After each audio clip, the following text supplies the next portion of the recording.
Quando nós encontramos com o Senhor, é impossível permanecermos as mesmas pessoas.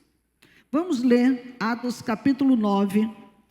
Vamos ver esse encontro que revolucionou a vida deste homem. Atos 9, de 1 ao 6. Saulo, respirando ainda ameaças e mortes contra os discípulos do Senhor, dirigiu-se ao sumo sacerdote e pediu-lhe cartas para Damasco, para a sinagoga, a fim de que se encontrasse alguns daquela seita, quer homens, quer mulheres, os conduzisse presos a Jerusalém.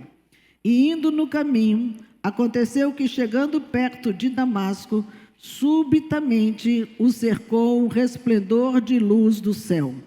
E caindo em terra, ouviu uma voz que lhe dizia: Saulo, Saulo, por que me persegues?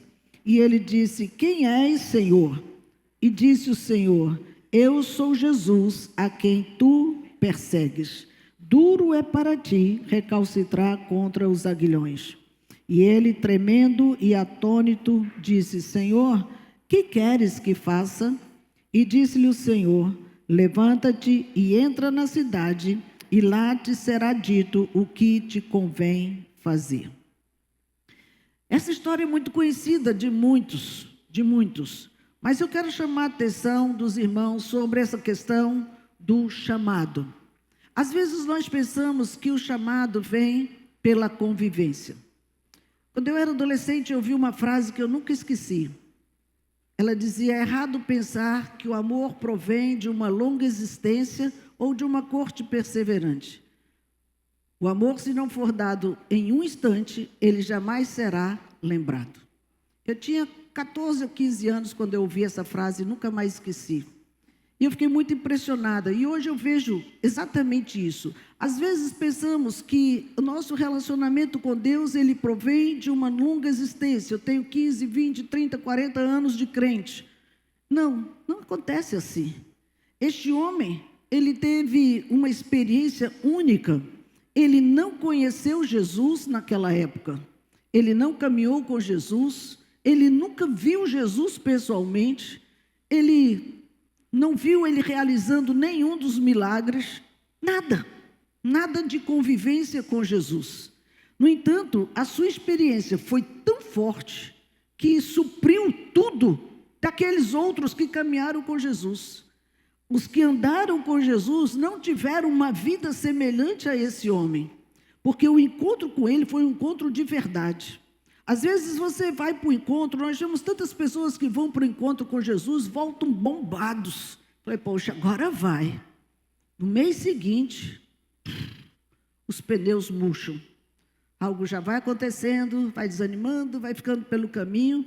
Será que encontraram de verdade com esse homem?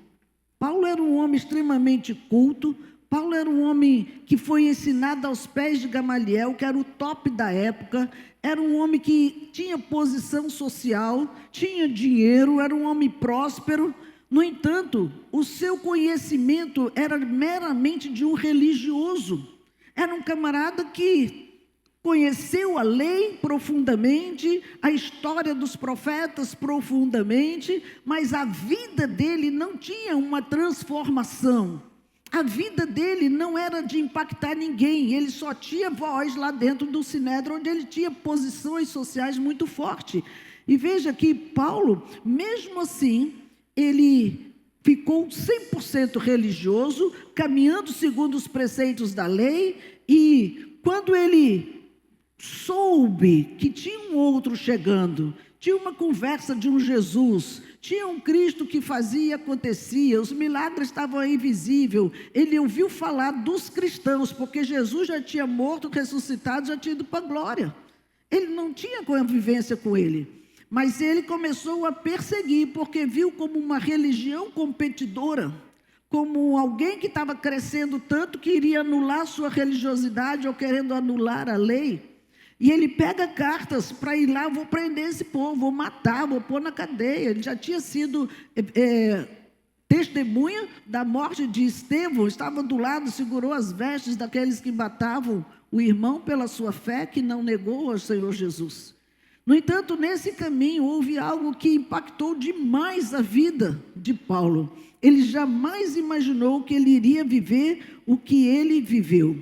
Ele foi ofuscado por uma luz. Irmãos, esse encontro com Jesus é literalmente isso: você ser ofuscado por uma luz que você nunca viu. É você ser impactado por coisas que fogem do entendimento humano. E naquela hora, ele se prostra, diz o texto que ele cai no chão. E ele fica ali sem saber o que estava acontecendo. Aquela luz fez com que aquele homem se prostrasse diante de Deus. E ele ouviu quando o Senhor lhe disse: Saulo, Saulo, por que me persegues? Primeira coisa, irmãos, já é impactante demais você ouvir Deus chamar você pelo nome, sim ou não? Hoje você parar e Deus te chamar pelo nome, fala sério, já mexe nas nossas entranhas, não é? Quando fala meu filho, eis que te digo, que o povo fala, mas quando ele te chama pelo nome, é igual mãe, quando chama filho pelo apelido, mas quando chama pelo nome, corra, que algo sério está rolando ali, não é? Então, ele ouviu Jesus chamá-lo pelo nome. E por que me persegues? Irmãos, todo aquele que persegue um cristão, persegue a Cristo.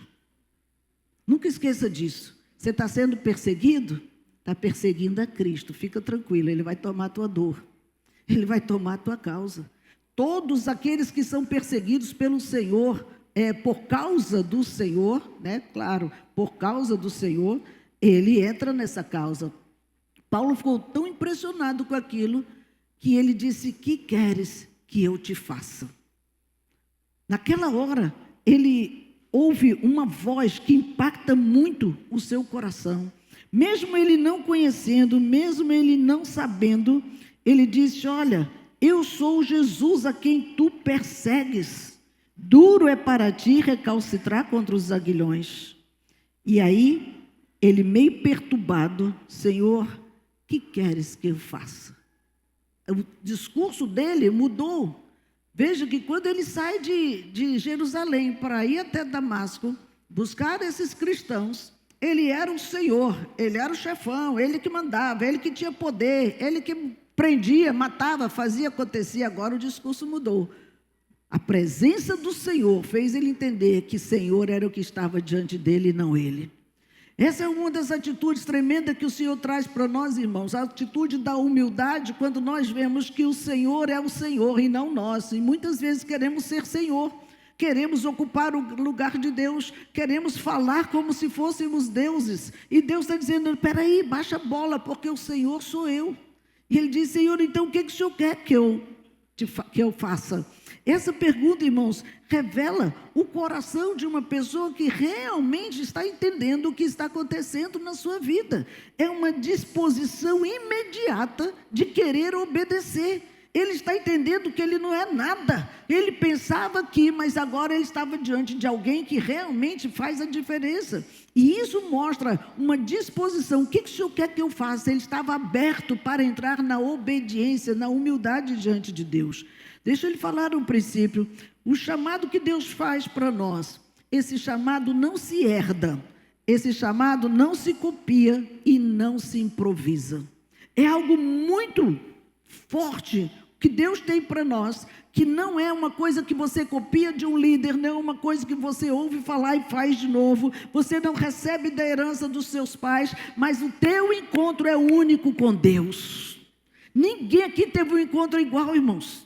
Cada um teve um momento da sua história em que o Senhor impactou a sua vida de tal forma que você se rendeu.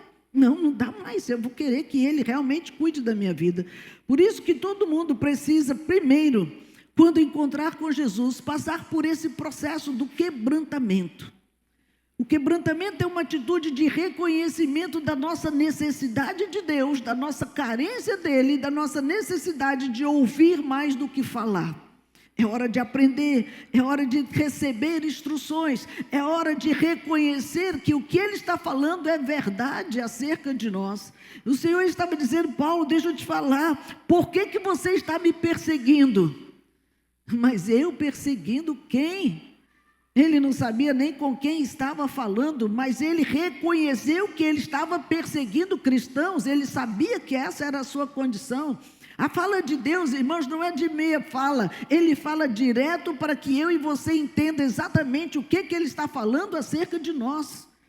Você está sendo um perseguidor do Evangelho, um perseguidor de cristãos, um perseguidor de quem fala a verdade, um perseguidor de boas novas. E ele sabia que aquela pessoa era ele sim, que estava perseguindo, mesmo sem saber quem. Por isso que antes de começar a querer pregar, precisamos passar por algumas fases da nossa vida. Paulo, depois desse encontro, ele não pôde ver. A Bíblia diz que ele ficou cego e ele não enxergava coisa nenhuma. E essa fase da cegueira aqui, irmãos, é muito importante. Ele ficou 3 dias sem comer e sem falar nada, sem beber. Ele foi levado pelas pessoas que estavam com ele, porque quando ele se levanta do chão, ele percebe que ele não consegue enxergar nada. Aquela luz ofuscou de verdade os seus olhos e ele não conseguia ver nada. E ele é levado a um determinado lugar. E Deus fala com Ananias, vai lá e ora por aquele moço. Não, Senhor, aquele camarada lá está perseguindo a igreja, está matando as pessoas. Vai lá, Ananias, fica tranquilo, sou eu que estou te mandando. Eu já amancei a fera. Não tenha medo quando o Senhor te mandar para algum lugar, porque Ele vai na tua frente. Ele vai desfazendo a obra do inferno, para que aquela pessoa receba o que você tem para dizer para ela. A resistência é muito forte, irmãos, porque o diabo está tão inflamado, achando que ele é o dono do mundo, que ele cresce diante de um cristão, e o cristão precisa saber o seu papel.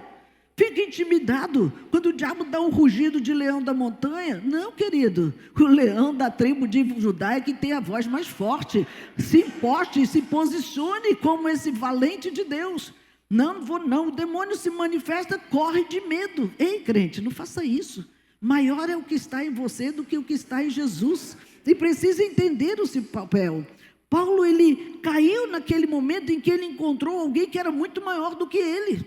Estava ofuscando a sua liderança, estava ofuscando o poder que ele tinha terreno, estava ofuscando a autoridade terrena que ele tinha, e ele viu que, na realidade, isso não era nada. Quantas pessoas pensam que é alguma coisa porque tem alguma autoridade por aqui, irmãos?